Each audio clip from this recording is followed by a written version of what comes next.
Hello my dear intermediate second year students. ఈ video మీకోసమే. మీకు సెకండ్ ఇయర్లో పద్య భాగంలో ఫస్ట్ లెసన్ విభీషణోపదేశ. ఈరోజు టాపిక్లో విభీషణోపదేశ పాఠ్యభాగ సారాంశాన్ని మీకు కొంచెం షార్ట్కట్లో వివరిస్తాను. అది గుర్తుపెట్టుకొని మీరు జాగ్రత్తగా రాసి ఫుల్ మార్క్స్ తెచ్చుకోండి. నా వీడియో కనుక మీకు నచ్చినట్లయితే లైక్ చేయండి, షేర్ చేయండి, సబ్స్క్రైబ్ చేసుకోండి. మొదటగా లైక్ చేశారంటే ఇతరులకు కూడా వెళ్తున్న వీడియో డాలర్స్ కూడా చేరుతుందన్నమాట. సో ఆ పని చేయండి. సరే, ఇప్పుడు మనము విభీషణోపదేశ అనేటువంటి పాఠ్యభాగం గురించి వివరించుకుందాం. మరి విభీషణోపదేశ అనేటువంటి పాఠ్యభాగాన్ని రచించినటువంటి వ్యక్తి వాల్మీకి. మీరు ఫస్ట్ ఎస్ఏ రాసినప్పుడు కవి పరిచయం ఖచ్చితంగా రాయాల్సిందే. అది కూడా సాంస్క్రిట్లో రాస్తే మీరు ఇంప్రెషన్ మార్క్ అనేది ఉంటుంది. మీరు తెలుగులో రాయొచ్చు, ఇంగ్లీష్ మీడియం వాళ్ళు ఇంగ్లీష్లో రాయొచ్చు. బట్ కవి పరిచయం అనేది సాంస్క్రిట్లో రాస్తే బాగుంటుంది, నేర్చుకోండి. సరే, కవి పరిచయం ఇందులో లేదు కూడా నేను కొంచెం చెప్తున్నాను అన్నమాట. విభీషణోపదేశ అనేటువంటి పాఠ్యభాగాన్ని రచించింది వాల్మీకి. మరి వాల్మీకి మహర్షి రామాయణ గ్రంథాన్ని రచించాడు. మరి ఈ రామాయణంలో మొత్తం 7 కాండలు ఉన్నాయన్నమాట. బాలకాండ, అయోధ్యకాండ, అరణ్యకాండ, కిష్కింధకాండ, సుందరకాండ, యుద్ధకాండ, ఉత్తరకాండ. ఇవి కూడా మీరు రాయవచ్చు. ప్రస్తుతం ఈ పాఠ్యభాగాన్ని వాల్మీకి మహర్షి రామాయణంలోని యుద్ధకాండ నుండి సంగ్రహించడం అన్నమాట, స్వీకరించడం, తీసుకోవడం అనేది జరిగింది. సో కవి పరిచయ. విభీషణోపదేశ ఇది పాఠ్యభాగ. విభీషణోపదేశం అనే పాఠ్యభాగం వాల్మీకిన విరచిత. వాల్మీకి మహర్షిన అని కూడా రాయచ్చు. వాల్మీకిన విరచిత రామాయణే యుద్ధకాండ సంగృహీత. విభీషణోపదేశ అనే పాఠ్యభాగం వాల్మీకి చేత రచించబడినటువంటి రామాయణంలోని యుద్ధకాండ నుండి సంగ్రహించబడిందన్నమాట. పూర్వకథ ఏంటంటే, మరి సీతాదేవిని రాముడు అపహరించి తన యొక్క మందిరంలో ఉంచడం అనేది జరుగుతుంది. ఆ సమయంలో ఆ సీతాదేవిని రావణుని యొక్క సోదరుడైనటువంటి విభీషణుడు సీతను రామునికి ఇచ్చివేయండి అని తెలియచేస్తున్నటువంటి సందర్భం అన్నమాట ఇది. అందుకే ఇక్కడ విభీషణోపదేశ అని చెప్పేసి అన్నాడు. విభీషణుడి యొక్క ఉపదేశం ఎవరికి ఇచ్చాడు? ఉపదేశం అంటే తన యొక్క సోదరుడు, తన యొక్క రాజు అయినటువంటి రావణునికి ఈ యొక్క ఉపదేశాన్ని తెలియజేశాడు. కవిపరిచయం అయిపోయింది. పాఠ్యభాగ సారాంశం అని చెప్పేసి మరి టోటల్గా స్టోరీ అనేది రాసేయచ్చు అన్నమాట. నా స్టోరీ ఏంటో చూద్దాం. మరి ఈ రాక్షస రాజులందరూ కూడా మరియు రావణుడు సభను ఏర్పాటు చేసి రాజులను, సామంత రాజులను అందరినీ కూడా మరి ఆ సభకు పిలిచి ఆ సభలో వాళ్ళందరితో మనము ఖచ్చితంగా రాముని మీదకు యుద్ధానికి వెళ్ళాల్సిందే, అందరూ యుద్ధానికి సిద్ధంగా ఉండండి అనేటువంటి ఆదేశాన్ని ఇచ్చాడన్నమాట. ఇంకా అక్కడ ఉన్నటువంటి రాజులందరూ కూడా సరే అని అంగీకరించి తమ యొక్క ఆయుధాలను స్వీకరించి యుద్ధానికి బయలుదేరడానికి సిద్ధంగా ఉన్నారు. వాళ్ళంతా కూడా రావణుని మాటలు విని తమ యొక్క ఆయుధాలు తీసుకొని ఇంకా తమ యొక్క ఆసనాలు, కుర్చీలోంచి లేచి వాళ్ళు ఇంకా బయలుదేరబోతూ ఉన్నారన్నమాట. అటువంటి సమయంలో రావణుడు ఏం చేశాడంటే, మరి సీతాదేవిని విడిచిపెట్టి తన యొక్క రాజ్యానికి వెళ్ళిపోదామని చెప్పేసి అనుకున్నాడు. ఎందుకంటే రాముడు రావణుని యొక్క సోదరుడు, తన యొక్క రాజు అయినటువంటి రావణుని యొక్క ఆయుధాలను విభీషణుడు, అక్కడ ఉన్నటువంటి రావణుడు మరియు ఆ యొక్క రాజులతో ఈ విధంగా అన్నాడు: ఓ రాక్షస రాజులారా, మీ అందరికీ నమస్కారం. మీరందరూ కూడా మీ యొక్క ఆసనములలో ఒక నిమిషం కూర్చోండి. నేను మీతో కొన్ని మాటలను చెప్తాను. నా మాటలను విన్న తరువాత మీరు ఖచ్చితంగా యుద్ధానికి వెళ్ళాలి అని అనుకుంటే వెళ్ళండి. మొదటగా నా మాటలను వినండి అని చెప్పి ఆ రాజులందరినీ కూడా తమ యొక్క ఆసనాలలో కూర్చోబెట్టి ఈ విధంగా మాట్లాడుతున్నాడు: ఓ రాక్షస రాజులారా, మరి మీరంతా ఇప్పుడు యుద్ధానికి వెళ్తున్నారు. మనము ఏ రాజు మీదైనా యుద్ధానికి వెళ్ళాలంటే రాజనీతి ప్రకారం సామ దాన భేదములను ప్రయోగించిన తర్వాతే దండోపాయాన్ని ప్రయోగించాలి. కానీ మనం ఇప్పుడు అవేమీ చేయకుండా రాముని మీద ప్రత్యక్షంగా యుద్ధానికి వెళ్తున్నాము. అది మంచిది కాదు, ఒకసారి ఆలోచించండి అని అంటున్నాడు. ఓ మహారాజులారా, మరి ఇప్పుడు రాముడు ఎంతోమంది వానరులను సైన్యంగా కలిగి ఉన్నాడు. రాముడు చాలా శక్తివంతంగా ఉన్నాడన్నమాట. ఇతరుల గురించి తెలియకుండా మనం ఎప్పుడు కూడా ఏ పని చేయకూడదు, తెలుసుకోండి. వాళ్ళు ఇప్పుడు ఎక్కువ బలాన్ని కలిగి ఉన్నారు. వాళ్ళు అప్రమత్తంగా ఉన్నప్పుడు మాత్రమే మనము యుద్ధము చేయాలి అని చెప్పేసి అనుకోవాలి. వాళ్ళు యుద్ధానికి రెడీగా లేనప్పుడే మనం యుద్ధానికి వెళ్ళాలి. కానీ వాళ్ళంతా కూడా ఇప్పుడు యుద్ధానికి సిద్ధంగా ఉన్నారు.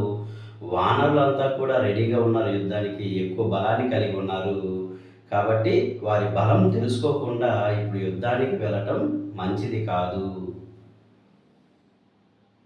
ఈ మాట రాసినప్పుడు పరేషాం సహసావజ్ఞ నా కర్తవ్య కథంచన అనేటువంటి కొటేషన్ని అక్కడ ఇవ్వాలన్నమాట.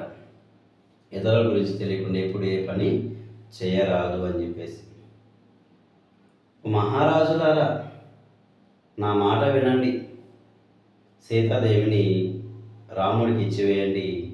మనమంతా కూడా చాలా సంతోషంగా మన యొక్క సోదరులతో, పుత్రులతో, అందరితో సంతోషంగా ఉంటాము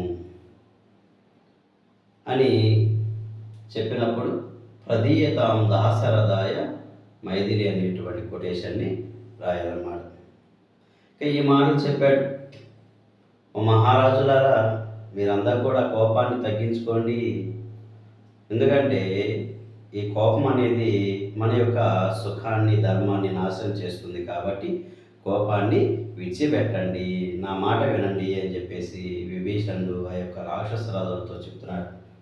అక్కడ మనం త్యజాసు కోపం సుఖధర్మ నాశనం అనేటువంటి వాక్యాన్ని కొటేషన్గా రాయాలన్నమాట. ఈ విధంగా చెప్పి ఆ రోజుకి వాళ్ళందరినీ కూడా యుద్ధానికి వెళ్లకుండా ఆపుతాడు. ఇక మరుసటి రోజు ఉదయాన్నే లేచి మరి రావణుడు వ్యాయామశాలలో వ్యాయామం చేస్తూ ఉంటే అతని దగ్గరికి వెళ్ళి ఈ విధంగా చెప్తున్నాడు: ఓ మహారాజా, నా మాట వినండి. ఆ సీతాదేవి జోలికి వెళ్ళవద్దు. ఆ సీతాదేవిని రాముడికి ఇచ్చివేద్దాము. ఎలా ఇచ్చివేద్దామంటే పట్టు వస్త్రములతో, బంగారు ఆభరణాలతో తీసుకుని వెళ్ళి రాముడికి ఇచ్చివేద్దాము. మనమంతా కూడా సంతోషంగా ఉంటాము. ఓ మహారాజా, మీకు ఈ విషయం తెలియదేమో, సీతాదేవి ఎప్పుడైతే లంకా నగరానికి వచ్చిందో అప్పటి నుంచి ఈ యొక్క రాజ్యంలో అనేకమైనటువంటి అపశకునములు మొదలయ్యాయి. అవేంటంటే ఆవులు సరిగా పాలను ఇవ్వడం లేదు ఈ రాజ్యంలో. మదపటేనుగులు సైతం వాటి యొక్క మదాన్ని కోల్పోయాయి, శక్తిని కోల్పోయాయి. గుర్రాలైతే వాటి శక్తిని కోల్పోయి కనీసం పచ్చి గడ్డిని కూడా తినటం లేదు. ఇంకా కంచెర గాడిదలు, ఒంటెలు ఇవైతే వాటి యొక్క వెంట్రుకలు ఊడిపోతూ ఉన్నాయి. వాటికి ఏ రోగాలు వచ్చాయో కూడా మందులు కూడా కనిపెట్టలేకపోతున్నారు. ఇంకా ఈ యొక్క రాజ్యం నందు కాకులైతే గుంపులు గుంపులుగా చేరి ప్రతి ఒక్కరి ఇంటి మీదకు చేరి భయంకరంగా అరుస్తూ ఉన్నాయి.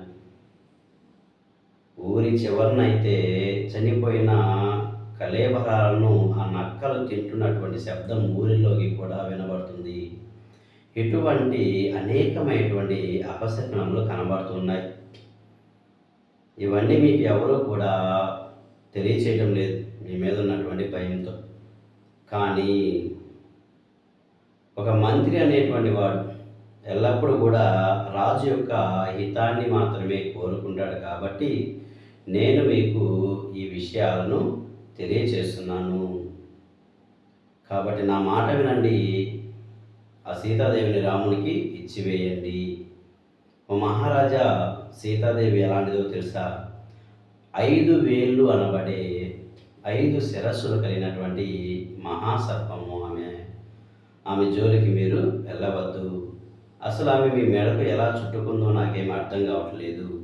కాబట్టి నా మాట వినండి, సీతను రామునికి ఇచ్చివేద్దాము అని చెప్తాడు. అయినా సరే రావణుడు లెక్క చేయక మళ్ళా సభను ఏర్పాటు చేస్తాడు. ఆ సభలో మళ్ళా ఈ యొక్క విభీషణుడు అక్కడ ఉన్నటువంటి రాక్షసరాజు రావణుతో మళ్ళా ఈ విధంగా చెప్తాడు. రాక్షసరాజుతో అయితే, ఓ రాక్షసరాజులారా, నా మాట వినండి, మీరు యుద్ధానికి వెళ్ళవద్దు. యుద్ధానికి వెళ్తే అందరూ కూడా మరణిస్తారు. ఈ యొక్క రాజు తన యొక్క స్వార్థం కోసం మీ అందరినీ కూడా యుద్ధానికి పంపిస్తున్నాడు. ఈ రాజు మంచివాడు కాదు. కాబట్టి నా మాట వినండి అని చెప్పేసి అంటాడు. అప్పుడు ఇతని యొక్క మాటలకు రామునికి కోపం వచ్చి, ఓ విభీషణ, నీవు గనక నాకు గనక తమ్ముడివి గనక అయి ఉండకపోతే ఈ పాటికి నేను నిన్ను చంపేసేవాడిని అని చెప్పేసి అంటాడు. ఆ మాటలకు విభీషణుడికి బాధ కలుగుతుంది. అందుకని అక్కడి నుంచి ఆకాశంలోకి ఎగిరి అక్కడి నుంచి ఈ విధంగా మాట్లాడుతున్నాడు. ఓ మహారాజా, మీరు నాకంటే పెద్దవారు, తండ్రితో సమానులు. కానీ మీరు ఈ విధంగా మాట్లాడటం నాకేమీ నచ్చలేదు. మరి పోయే కాలం వస్తే ఎవరు కూడా మంచి విషయాలను వినరంట. మహారాజా, ఒక విషయం తెలుసుకోండి, ఇష్టం లేనప్పటికీ కూడా మంచి చెప్పేవాడు, వినేవాడు ఈ లోకంలో లభించడం అనేది కష్టము అని అన్నప్పుడు ఇది రాయాలి. అప్రియస్య పద్యస్య వక్త శ్రోత చదువులభ అనేటువంటి కొటేషన్ ఇవ్వాలన్నమాట. మహారాజా, మరి ఇక నా మాటలు వినబట్టం లేదు. సరే మహారాజా, మీరు ఎక్కడున్నా సంతోషంగా ఉండాలి. మీరు మిమ్మల్ని కాపాడుకోండి, మీ ప్రజలను కాపాడుకోండి, మీ బంధువులను కాపాడుకోండి. మీరు ఎక్కడున్నా సరే సంతోషంగా ఉండాలని కోరుకుంటున్నాను